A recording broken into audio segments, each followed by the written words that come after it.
Institute, whom I met very endearing personality and an extremely humble person to have begun this school and got this forward. Dr. Nair, I was meeting him for the first time, but tried to relive my experiences principally in Kerala, which took up some time, he being from that area. I'm really moved. I'll refer to his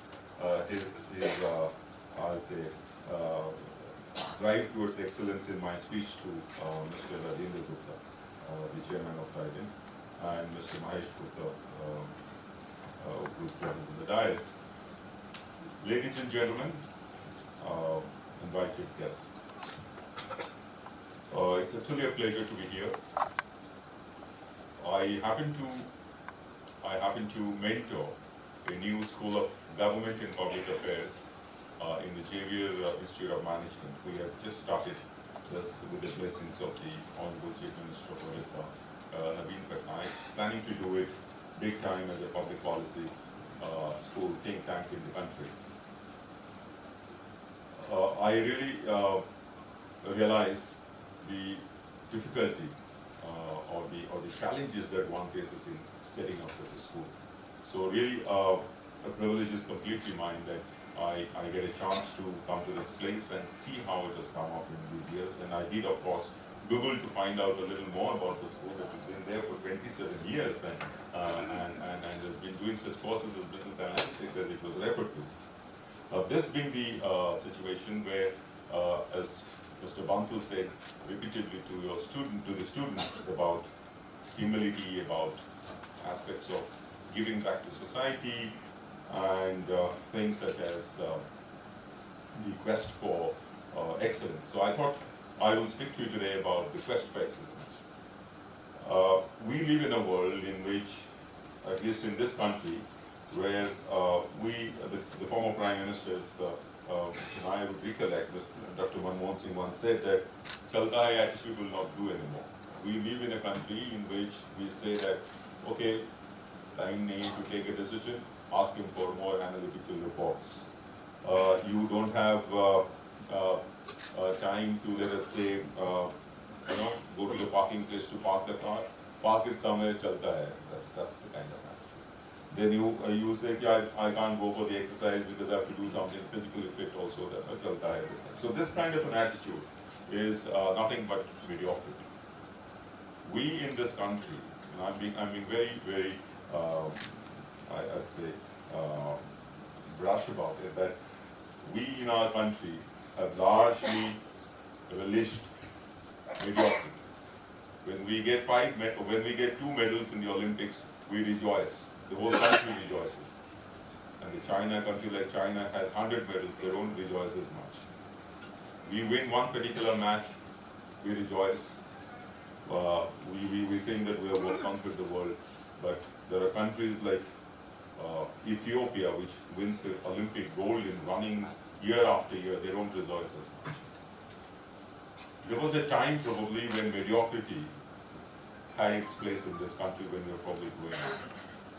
But I have always believed that if we have to reach the top as Mr. Gupta, Rajendra Gupta has reached, I am unabashedly, I'm not very aware of what he did, but I'm sure that he has done what he has. I just asked him if his company is $1 billion turnover, then it is this quest for excellence. And it is not to dabble or to nibble at mediocrity, but to reach a level which is the best. Now, we as a nation, and every one of us present here, particularly the students passing out from these colleges, we have to crave for excellence and not for mediocrity. That would be my message on this particular day as the Founders' Day. The careless attitude of accepting low standards and just getting along, instead of fully living life with a passion, that's mediocrity. When you allow even minor mediocrity into our life, we introduce a virus that can spread to our entire system. That has happened. We can feel its presence, the presence of mediocrity, when complaints exceed gratitude, when excuses become the norm for inaction, when excitement is replaced by apathy, and when we give less of ourselves and ask for more. That's mediocrity. Over time, this careless attitude confines people into a box of limitations and stifles their growth, both personal and professional. When we are thinking of moving to a $5 trillion economy, when we want to claim our space in the innovation world, when we want to become the innovation capital of the world, when we want to innovate in IoT, AIT, MCL, anything, or in the social space, then we can't be mediocre. We can't rest on our laurels of, having occupied. That's very important. The proof of the pudding lies in eating. You have to get a job, but you have to become more than that. You have to create jobs. You have to become innovators. You have to reach the level of excellence. Now, what we should do, we have to give up this chalta hai attitude, and we have to, as somebody is coined, we have to get into a chamakta hai attitude. That is shining brightly. The chalta hai philosophy of mediocrity is not okay, and we need to change it to chamakta hai attitude, because we can shine brightly only when our performance beats the best. I find many times advertisements, hoardings, that we are ahead of the West. Now, okay, probably the advertisers don't realize what's the message that they're trying to convey, but I've seen a newspaper publisher probably published in Bhubaneswar summer reporting that we are best than the best.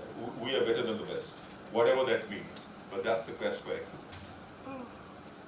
Now imagine if each moment is lived with excellence, then how many happy memories and the wow moments, if we have done something great, the wow moments, the heroica moments, we can create in one's own lifetime, and how much more life and zing we can add to our living experience. So we have to take a vow that only the best will do. We will not be satisfied with something which is anything below the best. Now that's excellence. The mindset and the culture that believes that only the best will do and not anything will do is what is required now. The ultimate culture of excellence is one where people don't search for excellence, they become excellence themselves. In such a culture, there is no room for mediocrity, and if it appears somewhere, it will show up like a sore thumb for quick fixing. A culture of excellence is built on the foundation of a higher purpose, hard work, as Mr. Bansal was talking about, and impossibly hard work, as Mr. Bansal was talking about. Commitment to give the best, encouragement and feedbacks, treating them in the correct perspective. Now, how do you achieve excellence? A single act of excellence is not enough. In fact, I would like to quote Aristotle, who says that we are what we repeatedly do. Excellence is not an act but a habit. You have to make it as your habit. You cannot be excellent in academics, and you cannot be mediocre. You cannot afford to become mediocre in your relationships, in your physical exercises. You cannot have different ecosystems. It has to become a part of your life, a part of your living, in every activity that you do. So that's a repeated action, repeated exercise of quest for excellence or action for excellence, and that is when you say that I am trying to become the best person. You are competing with yourself to become the best. I know there is a small example I'd like to quote that I was once auditing the UN at New York. I was supposed to go for dinner somewhere. I had a friend, a colleague who was an American. We were supposed to go to an American's house. And we were just walking down the 42nd Street, and there was something, probably I was trying to saunter in to see some of those things which were there on the roadside pavements, those food, I think. But he was getting late. He was getting awfully worried that he had not informed the guests, the host, that we are getting late probably by 10 to 15 minutes. Whereas in India, if you invite somebody at 7, you go at 8, and the people who are invited also know that you will come at 8. Now, that's the kind of culture, that's the mediocrity, that discipline, the value for time, everything. So what I'm trying to say, that, okay, you will be punctual for your classes, for your office, but you'll be late for your dinners. That will not do. The culture of excellence has to pervade your entire life, your entire living. There's another aspect. When I was in Kabul, doing an UN audit again, the driver, these incidents are important for me because I realized how important it is for small incidents, how they make men, how they are the heroes, they are the actual heroes who are the unsung heroes. This particular driver used to be about 38 years. His name was Kaka Jan. He was from, his village was in Kandahar. He was a Pashtun, and he used to drive us in the Land Cruiser. And he looked very old actually for 38. So I once asked him, and he said that we have lost everything in the war. I have lost everything. I've lost my family. I've lost my leg also.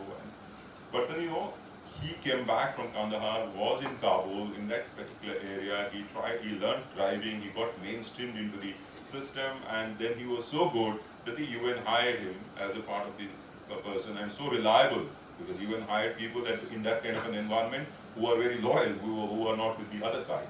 And he was proud about it. Now, these are the kind of heroes, in a small way, he has tried to excel in whatever he has done in his life. So what I want to say is that when you want to achieve excellence, or you want to try for excellence, it has to be in all aspects of life, in every small thing and big thing that you do. Excellence is, as I said, sometimes you say, I'll compare with somebody and I'll try to become good. Excellence is when you compete with yourself. If someone, the best runner in the world is doing some 100 meters in 9.44 seconds or minutes, then who does he compete with? He can only compete with himself. He can't stop by saying that I am excellent. So when you compete with yourself, that is the highest level of best excellence that you are achieving, that you are trying to arrive at.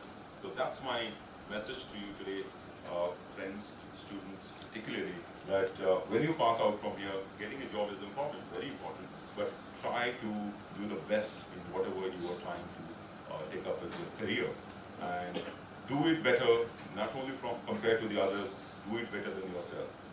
Every day there should be an incremental growth for you to achieve something which has not been achieved before. Our strongest muscle and the worst enemy is our mind. It is our mind which doesn't let us do it. So most important thing is to take control of your mind. You have to control your mind in such a way that you try to get out of your comfort zone and get into the zone where excellence, where you try to achieve excellence. You have to believe in the capability of the people around you, and they will outperform your belief in them. There are several other aspects, but only the last thing I would like to say is that when a child tries to learn walking, he would have fallen 2,000 times. But if you would have stopped at 1999, then you wouldn't have never walked.